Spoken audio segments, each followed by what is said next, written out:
1월 19일 주일 예배를 시작하겠습니다. 여호와는 나의 목자시니 내게 부족함이 없으리로다. 그가 나를 푸른 풀밭에 두이시며 쉴만한 물가로 인도하시는도다. 내 영혼을 소생시키시고 자기 이름을 위하여 의의 길로 인도하시는도다.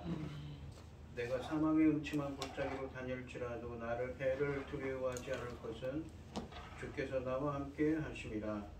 주의 지팡이와 막대기가 나를 안위하시나이다. 주께서 내 원수의 목전에서 내게 상을 차려주시고 기름을 내 머리에 부으셨으니 내 잔이 넘치나이다.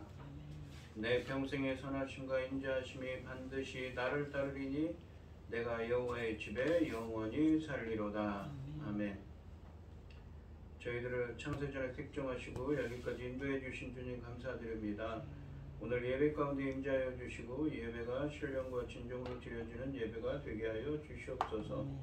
이 모든 말씀 거룩하신 예수님의 이름으로 기도드립니다. 아멘. 찬송가 28장입니다. 고개 근원 강림하사 장성하게 하소서. 한량없이 자비하심 증량할 길 없도다. 천사들의 찬송가를 내게 가르치소서. 구속하신 그 사람을 항상 찬송합니다. 주의 크신 도움 받아 이때까지 왔으니 이와 같이 천국에도 이르기를 바라네. 하나님의 품을 떠나 죄에 빠진 우리를 예수 구원하시려고 보혈을 흘려주셨네. 주의 귀한 은혜 받고 일생 빚진 자됨에 주의 은혜 사슬 되사 나를 주께 매소서. 우리 마음은 연약하여 범죄하기 쉬우니 하나님이 받으시고 전국인을 치소서. 아멘. 사도신경하심으로 신앙 고백하시겠습니다. 전능하사 천지를 만드신 하나님 아버지를 내가 믿사오며 그 외아들 우리 주 예수 그리스도를 믿사오니 이는 성령으로 잉태하사 동정녀 마리아에게 나시고 본디오 빌라도에게 고난을 받으사 십자가에 못 박혀 죽으시고 장사한 지 사흘 만에 죽은 자 가운데서 다시 살아나시며 하늘에 오르사 전능하신 하나님 우편에 앉아 계시다가 저리로서 산자와 죽은 자를 심판하러 오시리라. 성령을 믿사오며 거룩한 공예와 성도가 서로 교통하는 것과 죄를 사하여 주시는 것과 몸이 다시 사는 것과 영원히 사는 것을 믿사옵나이다. 아멘. 교동문 57번입니다. 여호와여, 내가 깊은 곳에서 주께 부르짖었나이다. 주여, 내 소리를 들으시며 나의 부르짖는 소리에 귀를 기울이소서. 여호와여, 주께서 죄악을 지켜보실진데 주여, 누가 서리이까? 그러나 사유하심이 주께 있음은 주를 경외하게 하심이니이다. 나 곧 내 영혼은 여호와를 기다리며 나는 주의 말씀을 바라는도다. 파수꾼이 아침을 기다림보다 내 영혼이 주를 더 기다리나니 참으로 파수꾼이 아침을 기다림보다 더하도다. 이스라엘아, 여호와를 바랄지어다. 여호와께서는 인자하심과 풍성한 사랑을 믿습니다. 그가 이스라엘을 그의 모든 죄악에서 속량하시리로다. 아멘. 찬송가 484장입니다. 내 맘에 주여 소망 되소서. 주 없이 모든 일 헛되어라. 밤에나 낮에나 주님 생각, 잘 때나 깰 때 함께 하소서. 지혜의 주여 말씀으로서 언제나 내 안에 계십소서. 주는 내 아버지 나는 아들. 주 안에 내가 늘 함께하네. 세상의 영광 난 보여도 언제나 주님은 나의 기억. 주님만 내 맘에 계시오니 영원한 주님 참 귀하셔라. 영원한 주님 내 승리의 주. 하늘의 기쁨을 주옵소서. 어떠한 고난이 닥쳐와도 만유의 주여 소망 되소서. 아멘. 기도하겠습니다. 온 땅이여 여호와께 즐거운 찬송을 부르지어다. 기쁨으로 여호와를 섬기며 노래하면서 그 앞에 나갈지어다. 여호와가 우리 하나님이신 줄 너희는 알지어다. 그는 우리를 지으시니요 우리는 그의 것이니 그의 백성이요 그의 기르는 양이로다. 아멘. 천지의 만물을 지으신 전능하신 하나님 아버지, 어리석고 보잘것없는 저희를 자녀 삼으시고 아버지의 사랑 가운데 아버지 살아가게 하심을 참으로 감사드립니다. 지금 이 시간도 이 세상은 온갖 일로 어지럽고 복잡하고 분주하지만 저희들 이렇게 모여서 예배드릴 수 있도록 인도하셨으니 참으로 감사드립니다. 전능하신 하나님 아버지, 저희 나라 대한민국을 기억하여 주시옵소서.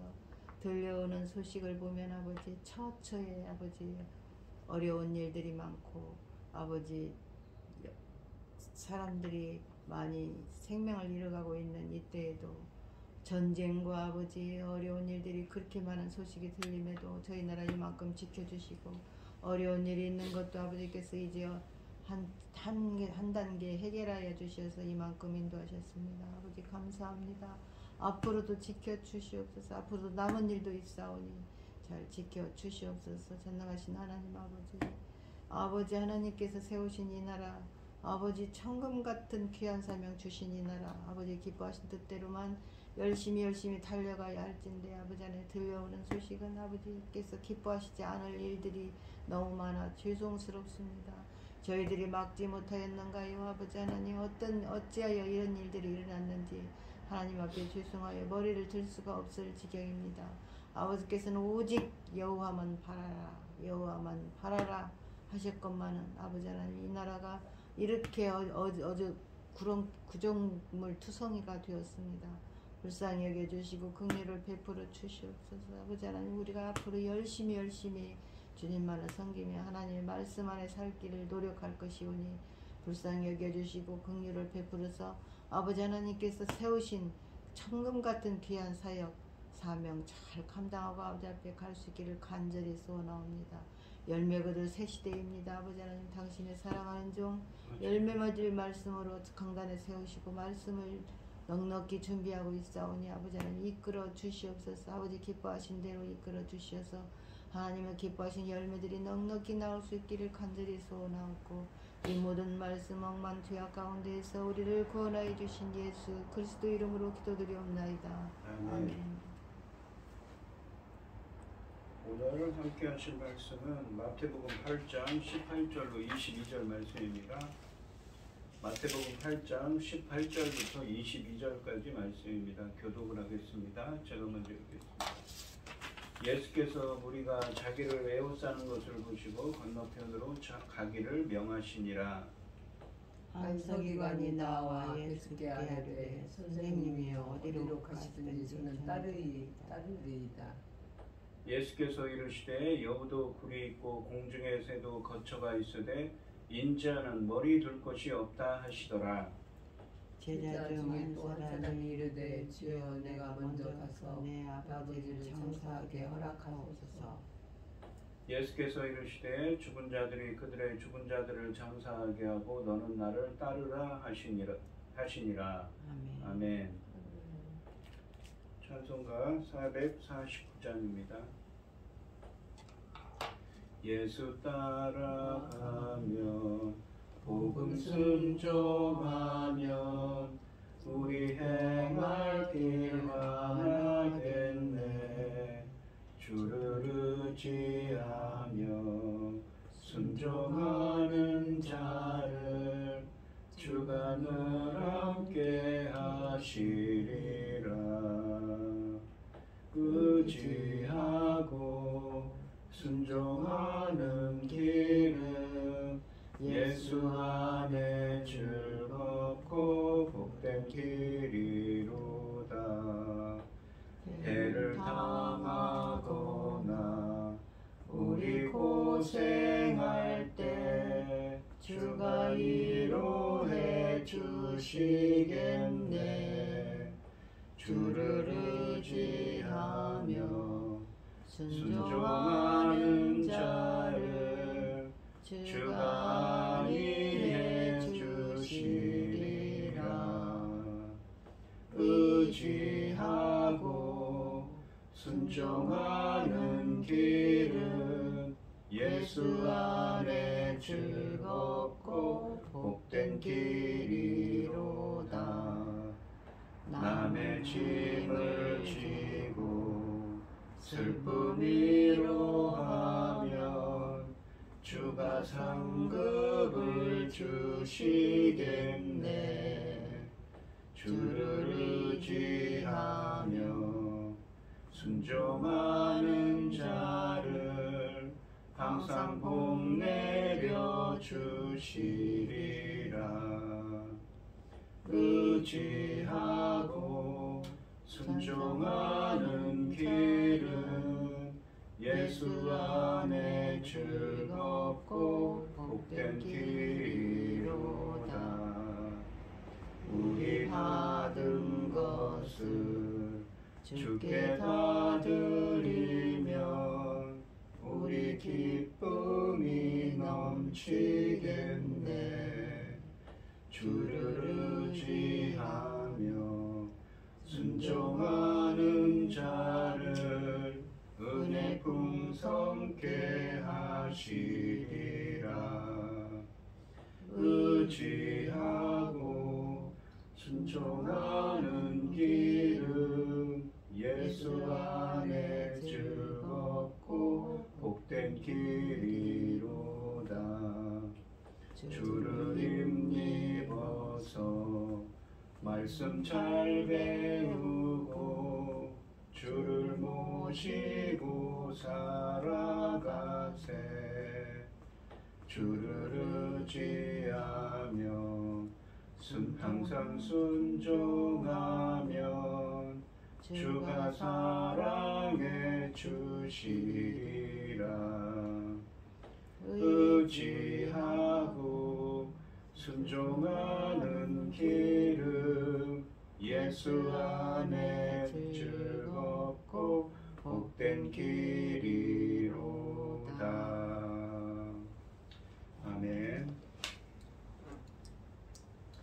오늘 본문 말씀의 제목은 예수님을 따른다는 것입니다.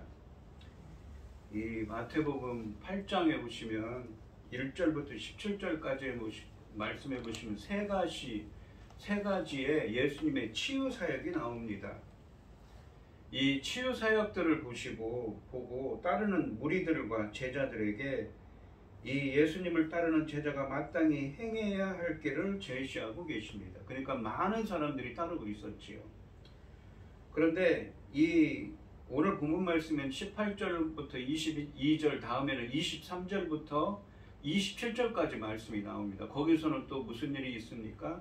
예수님께서 풍랑을 만나죠. 배를 타고 가시는데 갈릴리 바다 건너를 가시는데 풍랑이 일어날 때 이 풍랑을 잠잠케 하는 기적을 또 행하십니다. 그러니까 이 치유 기적과 이 기적을 행하시는 일 사이에 이 예수님의 말씀이 들어 있습니다. 이게 상당한 의미가 있는 말씀이지요. 그러면서 예수님을 따르는 제자들이 마땅히 해야 할 길을 제시하고 계신 것이지요. 18절 말씀을 보시면 예수께서 무리가 자기를 에워싸는 것을 보시고 건너편으로 가기를 명하시니라 라고 하십니다. 이 마태복음 8장 1절부터 17절 말씀에서처럼 기적을 행하시는 예수님 주위에는 무리가 모여 있었습니다. 예수님께서 무리가 자기를 에워싸는 것을 보시고 건너편으로 가기를 명령하셨습니다. 예수님께서 가시려는 건너편은 28절 말씀에서 보시면 가버나움에서 갈릴리 바다를 가로지른, 바다라고 하지만 사실은 큰 호수지요. 갈릴리 바다를 가로지른 갈릴리 동쪽의 아람 지역인 가다라 지방입니다. 이곳은 비유대인, 그러니까 이방인들이 사는 지역으로서 예수님을 따르는 제자들 외에 무리는 이곳까지 그분과 동행하지 않았을 것입니다. 따라서 예수님의 이 명령은 그분을 따르는 제자들과 무리를 구분해주는 결과를 가져오게 될 것입니다. 아무튼 이러한 지리적 이동 명령은 예수님을 진정으로 따르는 제자의 자세를 교훈하는 이 19절과 20절 말씀, 그리고 21절과 22절 말씀 두 이야기에 적절한 배경을 설정해 주고 있습니다. 또한 이 18절 말씀은 뒤이어 나오는 이 23절부터 27절까지 말씀의 이야기를 해석하는 데도 중요한 것입니다. 왜냐하면 이 명령은 제자가 되려는 사람들과의 대화를 이 폭풍을 잠잠하게 하는 예수님의 기적을 행하시는 이야기 문맥 속에 놓음으로써 이 폭풍을 잠잠케 하는 이야기도 제자도에 대한 하나의 은유로 생각하도록 권고하기 때문입니다. 19절 말씀을 보시면 한 서기관이 나와 예수께 아뢰되 선생님이여 어디로 가시든지 저는 따르리이다 라고 하십니다. 따르리이다 라고 말합니다. 예수님께서 말씀하시자 상반절에 보시면 한 서기관이 나와 예수께 아뢰되 라고 말씀하십니다. 율법 선생으로 불리는 서기관이 예수님께 나온 것은 놀라운 일입니다. 성경에서 이 서기관은 흔히 예수님의 적대자들로 부정적으로 그려졌기 때문입니다. 이 서기관들은 율법 전문가들이며 율법 해석자들이었습니다. 지방에서는 회당에서 율법을 해석하고 가르치는 일을 했고 또 예루살렘에 와서는 대제사장들 산헤드림과 어깨를 나란히 하는 정말 높은 위치에 있는 사람이었습니다. 그러므로 이 서기관이 제자가 되겠다고 나서는 것은 상당히 놀라운 일이라고 할 수가 있습니다. 하지만 이 서기관도 아직 진정한 제자로 그려지지는 않습니다. 하반절에 보시면 선생님이여 어디로 가시든지 저는 따르리이다 라고 하십니다. 그는 예수님을 선생님이라고 부릅니다. 이 마태복음에서 예수님께 사용된 선생님이라는 호칭은 언제나 예수님의 제자 공동체 밖에 있는 사람들만 사용할 뿐 제자들은 한 번도 사용하지 않는 이 용어입니다. 그러니까 예수님의 제자들은 주님이라고 하지 선생님이라는 용어를 사용하지 않는다는 것이죠. 물론 선생님이라는 호칭 자체가 부정적인 것은 아니지만 마태복음에서 이 서기관이 이 호칭을 사용하는 것은 그의 예수님에 대한 이해가 아직 충분하지 못하다는 뉘앙스를 풍기고 있습니다.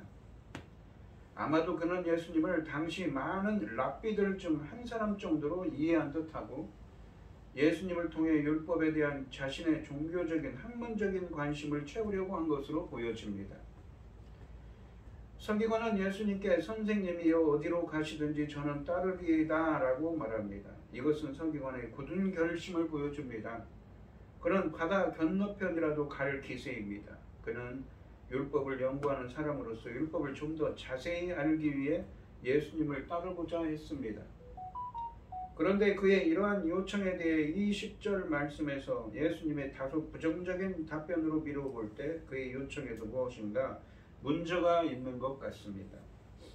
당시에는 제자들이 랍비를 선택하는 것이 통례였습니다. 유대인들은 그렇게 했다는 것이지요. 그에 반해서 마태복음에서 보시면 예수님의 제자가 예수님을 선생으로 선택할 경우를 스승으로 선택할 경우를 찾아볼 수 없습니다. 그러니까 예수님을 선생님이라고 제자들이 부른 경우가 없다는 것이죠. 오히려 예수님께서 제자들을 주권적으로 제자들을 부르셨습니다. 이런 상황에 비춰볼 때 서기관은 자신이 지금까지 랍비를 선택했듯이 예수님을 그러한 랍비들 중 하나로 선택하려고 한 것입니다.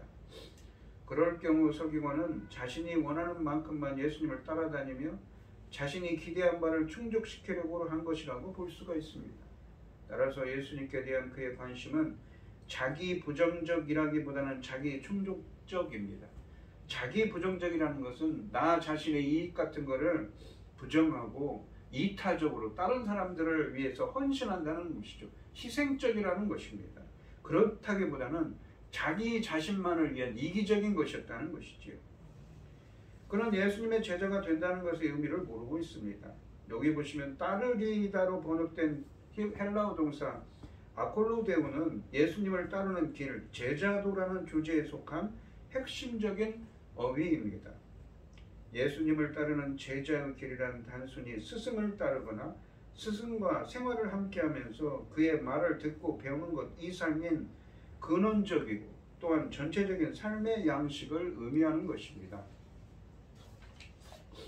20절 말씀에 보시면 예수께서 이르시되 여우도 굴이 있고 공중의 새도 거처가 있으되 인자는 머리둘 곳이 없다 하시더라 라고 하십니다. 예수님은 서기관의 제안에 대해 예수님이 서기관이 나와서 예수님께서 어디로 가든 따르겠습니다. 선생님 어디든 가시는 대로 따르겠다고 19절에 말한 것을 대답하시는데 이러한 서기관의 제안에 대해 상당히 의외의 반응을 하십니다. 여우도 굴이 있고 공중의 새도 거처가 있으되 인자는 머리둘 곳이 없다. 인자는 누구입니까? 바로 예수님 자신을 의미하는 말이죠. 예수님 자신이 머리둘 곳이 없다고 하십니다. 예수님의 이러한 반응은 서기관이 기대하는 제자도의 개념을 철저히 제거하도록 도전하고 있습니다. 물론 예수님은 적어도 가버나움에서는 거처가 있었던 것이 분명하며 여행 중에도 숙소를 제공받고는 했습니다. 이 마태복음에 보면 그렇게 쓰여져 있다고 합니다. 하지만 순회 사역을 하시는 중에 수많은 밤을 밖에서 지내셨을 것이며 당장 24절 말씀에서 다가오는 밤에도 배에서 주무시게 됩니다. 여기서 머리둘 곳이 없는 삶은 예수님의 길 그리고 예수님을 따르는 제자의 삶이 안정적이거나 고정적이지 않음을 의미합니다. 본문 말씀은 예수님께서 사역을 하는 과정에서 또는 사역의 결과로 겪어야 하는 배척과 지독한 가난을 의미합니다. 그런데 이야기가 전개되면서 예수님은 실제로 머물 곳이 없는 사람처럼 될 것입니다. 예를 들어 예수님은 가다라 지역에서 환영받지 못해 그곳에 머물지 못하고 떠나게 되며 예수님을 따르는 제자들 역시 환영받지 못하게 되고 법정에서 핍박을 받고 가족과 친지와 결별하게 될 것입니다. 이 친숙한 사람들과 공간에서 고립되고 배척당하는 것은 십자가를 지고 예수를 따르는 길에서 경험하게 되고 이 머리둘 곳 없는 삶은 곧 십자가의 길입니다. 이와 같이 순회하거나 집을 떠나 이동해야 하는 예수님의 인생은 태어나면서부터 예고된 것이었습니다. 서기관은 이처럼 외면받는 이 구성원으로 초대를 받기 때문에 예수님을 따를 수 없습니다. 서기관은 당시의 대제사장이나 산헤드린 공회, 산헤드린이 무엇입니까? 바로 로마 치하에 있지만 행정권을 갖고 있는 이 유대인들의 최고 의결기관의 사람들과 어깨를 나란히 할 수 있는 대단히 높은 지위에 있는 사람이라는 것이죠. 서기관은. 예수님을 따르는 제자가 된다는 것은 그분의 삶의 방식을 자신의 것으로 받아들이는 것인데, 그것은 서기관이 기대하는 것과는 전혀 다른 자기 부정적인 삶입니다. 본문은 예수님의 이런 답변에 서기관이 어떻게 반응하였는지에 대해서는 침묵하고 있습니다. 하지만 본문은 이 이야기를 통해 우리들에게 이 자신들이 기대하는 제자도 예수님을 따른다는 것의 성격에 대해 심각하게 점검해 보도록 도전하고 있습니다. 또한 예수님은 자신을 인자라고 칭하십니다. 인자라는 말은 이 해석해 보면 직역하면 사람의 아들이라는 의미입니다. 구약에서는 이 에스겔서 2장 1절로 8절 말씀에서 전능하시고 영원하신 하나님과 대조적으로 매우 연약하고 잠시 살다 죽는 인간을 지칭하는 의미로서 인자라고 부릅니다. 또한 반면에 다니엘서 7장 13절로 14절에서 인자는 하늘 구름을 타고 가서 옛적부터 항상 계시니 바로 하나님께 나아가 세상 모든 나라와 민족에 대한 권세와 영광을 받는 자가 바로 인자로 나옵니다. 여기서 인자는 메시아를 의미하지요. 마태복음에서도 이러한 두 가지 의미로 사용됩니다. 첫째, 인자는 대속적인 죽음과 부활을 통해 자기 백성의 죄를 사하시고 구원하기 위해 오신 고난받는 겸손한 종으로 오신 예수님입니다. 둘째로 인자는 세상의 하늘나라를 세우기에 다시 오실 영광스러운 왕이며 심판자로 오신 예수님입니다. 이 마태복음 8장 20절 말씀의 인자는 예수님의 지상사역과 관련하여 특히 예수님께서 집도 없을 정도로 불편하고 낮아진 모습으로 사역하신다는 점과 연관되어 본다면 대속적인 죽음과 부활을 통해 자기 백성의 죄를 사하시고 구원하기 위해 오신 고난받는 겸손한 종의 의미로 사용되고 있는 것이지요. 예수님은 하늘의 존재로서 이 땅에 섬기기 위해 오셨습니다. 그러나 사람들이 인자의 정체를 파악하지 못하기 때문에 그는 머리둘 곳이 없는 인생을 살아야 했습니다. 예수님을 따르는 제자의 길을 집없이 떠도는 고난의 길로 묘사한 이 말씀은 아마도 이 문제에 관하여 아니란 생각을 벗어나지 못했을 그 서기관에게 적지 않은 충격을 안겨주었을 것입니다. 이 말씀은 예수님과 그분을 따르는 제자들의 삶이 다시 자기 자신을 부정한 험난한 고난의 길이 될 것임을 예고하고 있습니다. 자신을 에워싸는 무리를 피해 강 건너편으로 가자고 하십니다. 그들의 관심은 예수님이 아니라 예수님의 신유 능력에 있었기 때문입니다. 어디까지라도 따라오겠다는 서기관에게 예수님은 자신을 선생이 아니라 고난을 통해 왕에 오를 인자로 소개하십니다. 그리고 그 인자를 영접하는 자는 머리둘 곳도 없는 불편하고 위험천만한 인자의 삶을 수용해야 한다고 하십니다. 인자가 사람들의 환호에 기대에 살지 않고 하나님의 뜻과 영광을 위해 살아야 하듯이 예수님을 따르는 우리들도 주님의 뜻과 영광을 위해 살아야 합니다. 21절 말씀해 보시면 이 또 다른 이야기가 시작됩니다. 21절과 22절은 다른 이야기죠. 제자 중에 또 한 사람이 이르되 주여 내가 먼저 가서 내 아버지를 장사하게 하옵소서. 이 아버지가 돌아가셨거나 아버지가 임종이 다다른 것이지요. 상반절에 보시면 제자 중에 또 한 사람이 이르되 라고 되어 있습니다. 마태복음에서 이 제자라는 용어는 12제자들에게 이렇게 한정돼서 쓰여져 있는 사용하는 이 마가복음에 비해 좀 더 폭넓게 사용하는 경향을 띱니다. 여기서도 제자는 예수님을 따르기로 헌신한 모든 자를 지칭하는 폭넓은 아주 넓은 의미로 사용된 것입니다. 하반절에 보시면 주여 내가 먼저 가서 아버지를 장사하게 허락하옵소서라고 말합니다.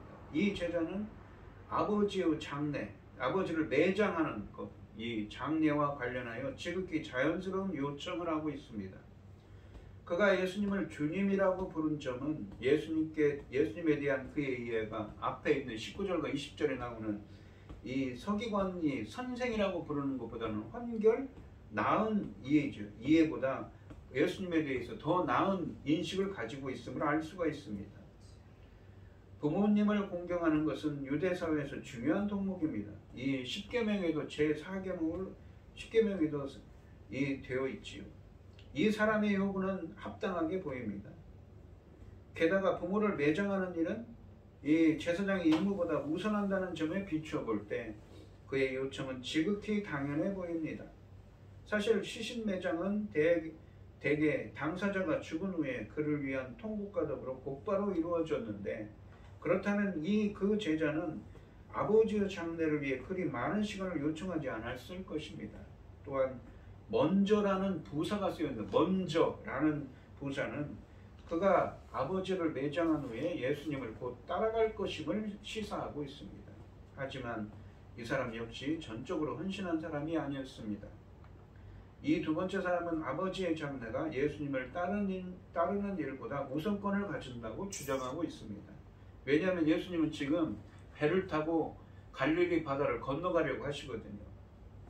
여기서 가서로 번역된 이 헬라어 아페르코마이도 아까 앞에 나오는 따르리다라고 번역된 이 아콜루데오와 같이 예수님을 따르는 제자의 길이라는 주제와 연관된 핵심적인 어휘로 사용된 단어입니다. 22절 말씀해 보시면 예수께서 이르시되 죽은 자들이 그들의 죽은 자들을 장사하게 하고 너는 나를 따르라 하시니라.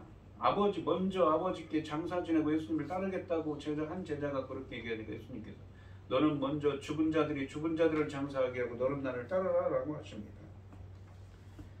율법은 부모를 공경하는 것을 10계명에 포함할 정도로 중요하게 여겼습니다. 그러므로 자식이 부모를 극진히 장사하는 것은 당연한 미풍양속입니다. 대제사장과 율법에 보시면 대제사장과 나실인 서원을 한 사람만 부모의 장례식에 참여할 수 없었으며, 하지만 일반 제사장은 가까운 친척들의 장례식에 참여했다고 되어 있습니다. 이런 정황에서 예수님이 그에게 죽은 자들이 그들의 죽은 자들을 장사하게 하고 너는 나를 따르라라고 말씀하시는 것이 매우 잔인하게 들릴 수 있습니다. 그러나 본문 말씀을 주님이 매정하신 분 또는 부모님께 효도하는 것을 무시하는 분으로 생각하지 말아야 합니다. 주님은 그런 뜻으로 말씀한 것이 아닙니다. 예수님은 인간에게 가장 기본적인 가족관계까지도 그분을 따르는데 장애가 되어서는 안 된다는 점을 분명히 하고 계십니다. 열왕기상 19장 19절로 21절 말씀에서 엘리야 선지자는 자기 후임으로 엘리사 선지자를 부르는데 엘리야는 엘리사가 부모에게 인사하고 자기를 따르는 것을 허용하셨습니다. 그러한 선례와 비교해 볼 때 예수님의 명령은 참으로 절대적입니다. 하나님 나라가 돌아온 상황에서 메시아이신 예수님의 제자가 되는 것보다 먼저 일 수 있는 것은 아무도 없다는 말씀입니다. 여기서 이 죽은 자들을 장사한다는 구절은 참 이해하기 어려운 구절입니다. 이것을 설명해 보도록 하겠습니다. 우리가 창세기 2장 7절에 보시면 우리 인간이 어떻습니까? 여호와 하나님이 땅의 흙으로 사람을 지으시고 흙으로 우리 몸을 지었어요. 생기를 그 코에 불어넣으시. 생기는 무엇이냐면 히브리어로는 네세마라고 해서 숨입니다. 숨, 호흡을 그 코에 불어넣으시니 이 사람이 생명이 되니라. 생명이라는 것은 네페시 하야라고 해서 살아있는 영혼, 살아있는 생명체가 되었습니다. 그런데 어떻습니까? 우리 인간이 이 창세기 3장에 오시면 우리 인간이 선악을 알게 하는 나무를 먹고는 무엇입니까? 에덴 동산에서 쫓겨나지요. 에덴 동산에서 쫓겨나면서 두루두른 불칼과 두릅이 그 생명나무의 길을 생명나무의 혹시 생명나무를 먹고 영생할 거라 할까 하느라 염려해서 생명나무의 길을 가지 못하도록 에덴 동산에 들어오지 못하도록 막아버립니다. 그룹들은 날개 달린 짐승들이지요. 하나님 곁에서 보장하는. 그것은 무엇입니까? 하나님과 인간 간의 그 관계 단절입니다. 우리가 요한계시록 끝에 가시면 무엇입니까? 생명나무의 길이 다시 열리지요. 우리가 다시 에덴 동산에 들어가는 것입니다. 회복이 일어났지요. 이렇게 우리 인간들이 관계가 단절되었습니다. 이것을 이 야고보서 1장 15절에서는 욕심이 잉태한 탐욕입니다. 이 에피디미아라고 해서 헬라어로 목심은 탐욕을 의미합니다. 욕심이 잉태한 즉 죄를 낳고 죄가 장성한 즉 사망을 낳습니다. 탐욕이 죄를 낳고 죄가 사망을 낳았습니다. 로마서 5장 12절에서는 그러므로 한 사람으로 말미암아 죄가 세상에 들어오고 죄로 말미암아 사망이 들어왔으니 한 사람이 누구입니까? 첫사람 아담과 하하죠. 이와 같이 모든 사람이 죄를 지었으므로 사망이 모든 사람에게 이르렀느니라. 이 사망이라고 번역된 이 헬라어가 사나토스라는 헬라어입니다. 이것은 무엇입니까? 육신적인 죽음을 의미하죠. 우리가 요한계시록에 보면 첫 번째 사망, 두 번째 사망이라고 하지 않습니까? 그 사망입니다. 첫 번째 사망은 무엇입니까? 우리 인간들은 무엇입니까? 원래 에덴 동산에서 영생을 갖고 있었어요. 영원한 생명을. 그런데 이 선악을 알게 하는 나무를 먹고는 우리 인간은 언젠가 한 번은 죽을 수밖에 없는 존재예요. 그래서 첫 번째 사망이 육신적인 죽음입니다. 무엇입니까? 우리 육체에서 영혼이 떠나가는 거죠. 그게 바로 육신적인 죽음, 첫 번째 사망입니다. 히브리서 9장 27절에서는 그래서 한 번 죽는 것은 사람에게 정해진 것이요 그 후에는 심판이 있으리니라고 말씀하십니다. 심판이 있다는 것이죠. 어떤 심판입니까? 이 에베소서 2장 1절로 5절에 보시면 그런데 그는 허물과 죄로 죽었던 너희를 살리셨도다. 이 죽었던이라고 번역된 헬라어가 오늘 마태복음 8장 21절과 22절에 나오는 죽은 자를 장사하게 너는 나를 따르라고 할 때 그 헬라어 같은 헬라어입니다. 네크로스라고 해서 영적으로 죽었다는 것입니다. 그러니까 육신적인 게 아닌 거죠. 육신적인 죽음, 사망은 무엇입니까? 첫 번째 요한계시록에 나오는 첫 번째 사망, 두 번째 사망입니다. 그것은 첫 번째 사망은 우리의 영혼이 육신을 떠나가는 겁니다. 근데 이 우리 본문 말씀에 있는 마태복음 8장 21절로 22절에 나오는 이 죽은 자라고 하는 그 자는 육신적인 죽음이 아니라 영적으로 죽은 자입니다. 뭐냐면 허물과 죄로 죽은 자죠. 영적으로 죽었어요. 왜? 우리 인간들이 원죄를 갖고 태어났기 때문에 우리 인간들은 영적으로 죽은 자, 영원한 생명을 잃어버렸어요. 이 성령이 함께하지 않아요. 다른 말로 하면. 그런 사람이 된 것입니다. 너희를 살리셨도다. 살리셨다는 건 누가 합니까? 예수 그리스도께서 살리셨다는 것이죠. 예수 그리스도께서 살리시는 권능을 가졌다는 것입니다.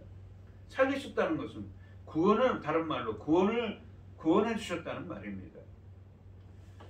그때 너희는 그 가운데서 행하여 이 세상 풍조를 따르고 공중 권세 잡은 자를 따랐으니 사탄입니다. 공중 권세 잡은 자. 사탄 마귀 적그리스도죠. 곧 지금 불순종의 아들들 가운데 역사하는 영이라. 전에는 우리도 다 그 가운데 우리 육체의 욕심을 따라 지내며 육체와 마음에서 원하는 것을 하여 다른 이들과 같이 본질상 진노의 자녀이었더니 긍휼이 풍성하신 하나님이 우리를 사랑하신 그 큰 사랑을 인하여 허물로 죽은 우리를, 허물로 죽은 네크로스로입니다. 또 영적으로 죽은 자예요. 그러니까 이 하나님과 관계가 단절되고 원죄를 갖고 태어나서 언젠가는 죽을 수밖에 없는 존재, 영생을 잃어버린 존재, 영원한 생명에서 떠난 존재죠. 우리를 그리스도와 함께 살리셨고 뭐니까 구원을 얻은 것이죠. 영적인 생명을 다시 얻게 하시고 구원을 받은 것이라 라고 표현하지 않습니까? 너희는 은혜로 구원을 받은 것이라 라고 하시네요. 이 예수 그리스도께서 그러한 권능을 갖고 계세요. 그러니까 이 아까 어디입니까? 히브리서 9장 27절에 한 번 죽는 것은 사람에게 정해진 것이 그 후에는 심판이 있다고 그랬지 않습니까? 어떤 심판입니까? 요한계시록에 보시면 20장에 보면 백보자 심판이 나옵니다. 20장 4절로 6절, 11절, 15절 말씀을 보시면 또 내가 보자들을 보니 거기에 앉은 자들이 있어 심판하는 권세를 받았더라. 또 내가 보니 예수를 증언함과 하나님의 말씀 때문에 목배임을 당한 자들의 영혼들과 또 짐승과 그의 우상에게 경배하지 아니하고 그들의 이마와 손에 그의 표를 받지 아니한 자들이 살아서, 이 마귀에게 경배하지 않은 자들이 살아서란 말은 뭐라고 했죠? 구원 얻은 자들이죠. 그리스도와 적으로 1000년 동안 왕노릇하니, 이 1000년이라는 건 상징적인 수라고 그랬습니다. 5절에 보시면 그 나머지 죽은 자들은 그 1000년이 차기까지 살지 못한, 이게 죽은 자가 누구냐면 네크로스입니다. 오늘 본문 말씀에 나오는 영적으로 죽은 자예요. 원죄를 갖고 태어났는데 예수 그리스도에 의해서 구원받지 못한 자들이에요. 이는 첫째 부활입니다. 첫째 부활이라고 말합니다. 6절에 보시면 이 첫째 부활에 참여한 자들은 복이 있고 예수 그리스도에 의해서 살아난 자들 있죠. 영원한 생명으로 다시 얻었어요. 거룩하더라. 둘째 사망이 그들을 다스리는 권세가 없고 도리어 그들이 둘째 사망은 무엇이냐면 첫 번째 사망은 무엇이냐면 육신적으로 영혼과 이 우리 몸이 떠나가는 것이 첫 번째 사망이란 둘째 사망은 무엇입니까? 그 사람들 중에 예수 그리스도에 의해서 영원한 생명을 얻고 구원하지 못한 죽은 자들, 네크로스 영적으로 죽은 자들 뭐예요? 둘째 사망에 들어가는 것입니다. 무엇인가? 영원히 꺼지지 않는 불못에 들어가는 거죠. 도리어 그들이 하나님과 그리스도의 제사장이 되어 1000년 동안 그리스도와 더불어 왕노릇 하리라. 11절부터 15절을 보시면 또 내가 크고 흰 보좌와 그 위에 앉으신 이를 보니 땅과 하늘이 그 앞에서 피하여 간데없더라. 또 내가 보니 죽은 자들은 누구냐면 그 죽은 자들은 네크로스입니다. 구원받지 못한 영적으로 죽은 자들이 큰 자나 작은 자나 그 보좌 앞에 서 있는데 책들이 펴있고 또 다른 책이 펴졌으니 곧 생명책이라. 그 죽은 자들이 네크로스들이 구원받지 못한 자들이 자기 행위를 따라 책들에 기록된 대로 심판을 받으니 심판받는 거예요. 누가? 예수 그리스도에 의해서 영적인으로 죽은 자에서 구원받지 못한 자들은 심판을 받는 겁니다. 바다가 그 가운데서 죽은 자들 다시 네크로스입니다.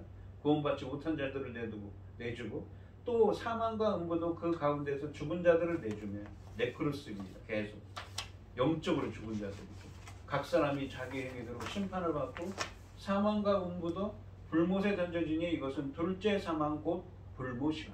그러니까 예수 그리스도에 의해서 영적인 생명을 얻지 않고 구원받지 못한 자들은 둘째 사망, 영원히 꺼지지 않는 불못에 던지는 것이죠. 누구든지 생명에 기록되지 못한 자는 불못에 던져지더라 라고 하십니다.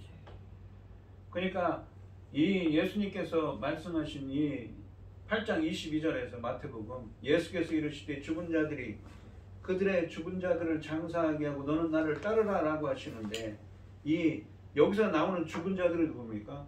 영적으로 죽은 자입니다.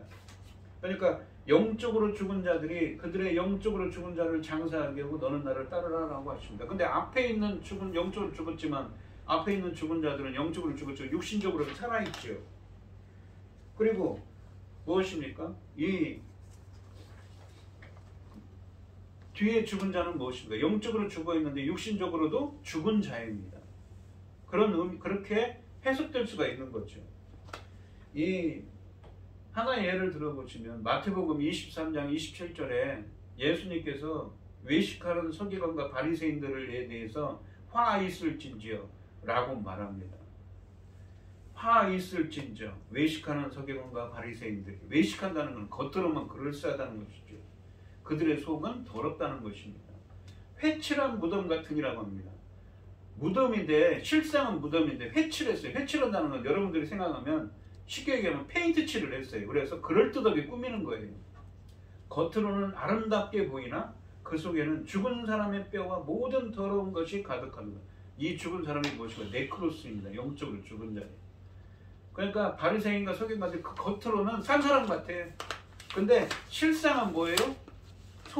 실상은 영적으로 죽은 자, 회칠한 무덤과 같다고 표현하는 것입니다. 다시 이 22절 말씀에 돌아오시면 이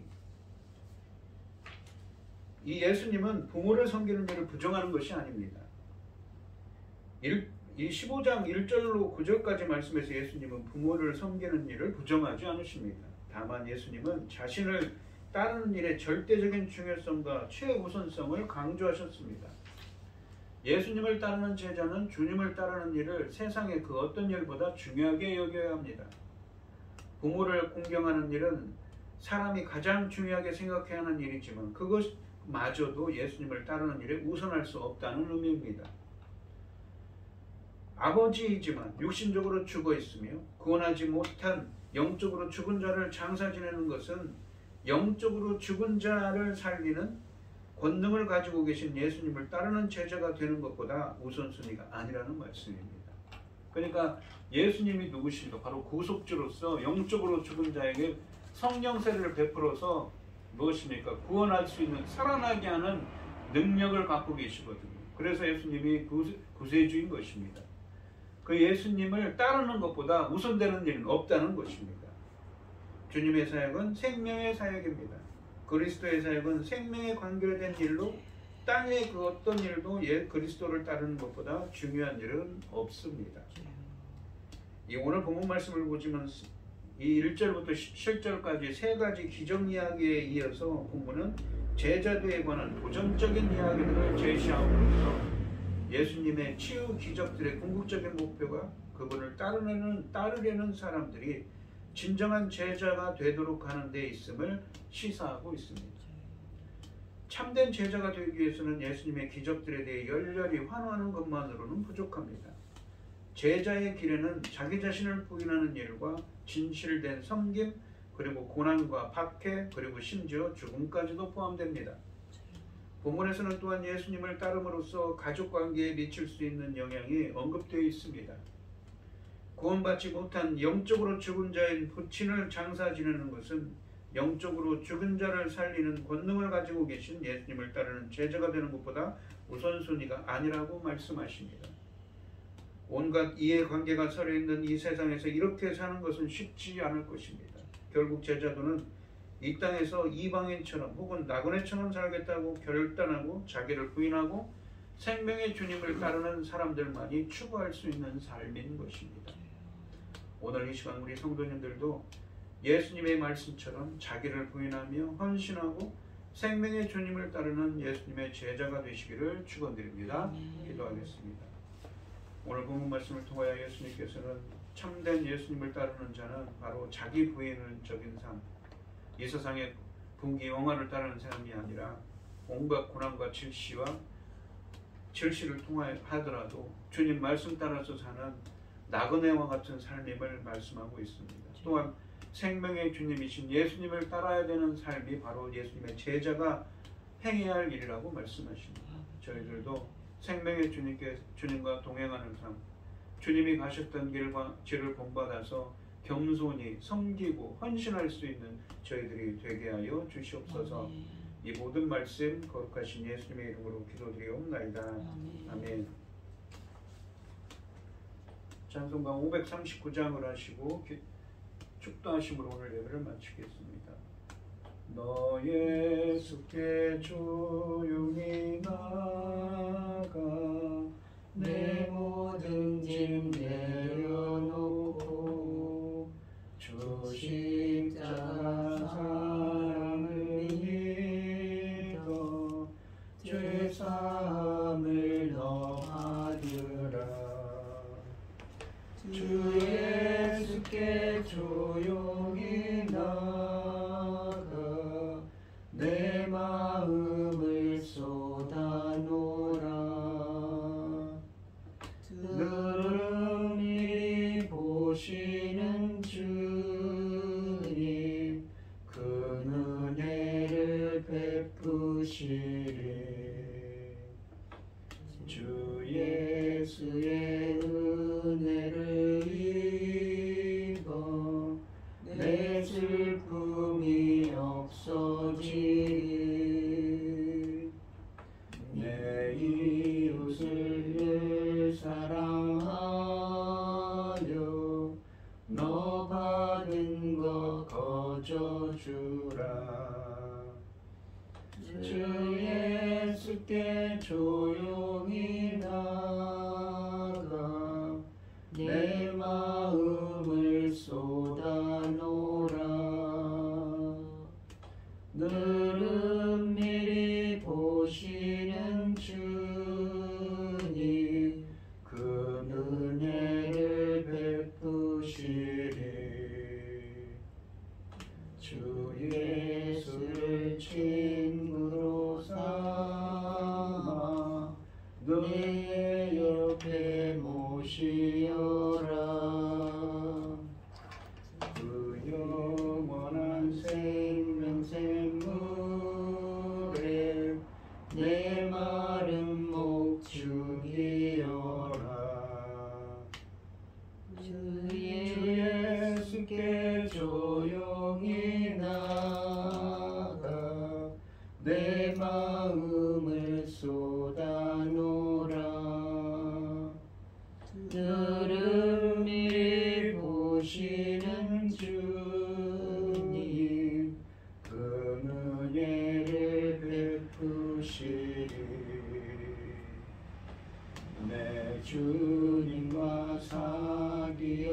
살며 세상 생명이 넘치리라.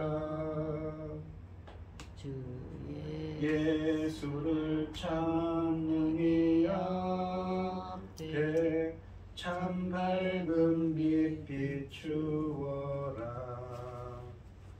주 예수께 조용히 나가 내 마음을 쏟아놓으라. 너를 미리 보시는 주님 그 은혜를 베푸시리. 아멘. 기도하겠습니다. 참 감사하신 하나님, 오늘도 거룩한 주일날 귀한 말씀 주시고 예수님을 따르는 제자로서 어떤 삶을 살아야 되는지 교훈해 주셔서 감사합니다. 예수님을 따르는 자는 자기 부정적인 삶, 헌신하며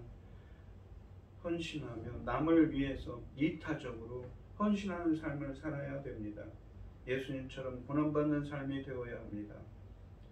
저희들도 예수님의 말씀을 공부하면서 예수님을 따르며 생명의 주님이신 예수님을 따르며 자기 부정적인 헌신하는 삶, 섬기는 삶이 될 수 있도록 인도하여 주시옵소서. 오늘 이 시간 주님의 은혜에 감사드리며 주님께 귀한 예물을 드리는 손길을 드리겠습니다.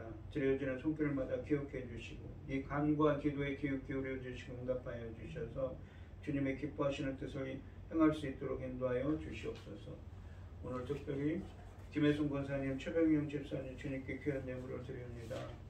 우리 권사님 주님께서 치료의 손으로 함께하여 치료의 광선을 친히 안수하여 주셔서 아픈 곳들 깨끗이 쾌차할 수 있도록 은혜 베풀어 주시옵소서. 기뻐받아 흠양하여 주실 줄 믿사오며 이 모든 말씀 거룩하신 예수님의 이름으로 기도드리옵나이다. 아멘. 축도하심으로 오늘 예배를 마치겠습니다. 이제는 주 예수 그리스도의 은혜와 아버지 하나님의 극진하신 사랑과 성령의 교통하심이 성도들 머리 위에 이제로부터 영원히 함께 있을지어다. 아멘.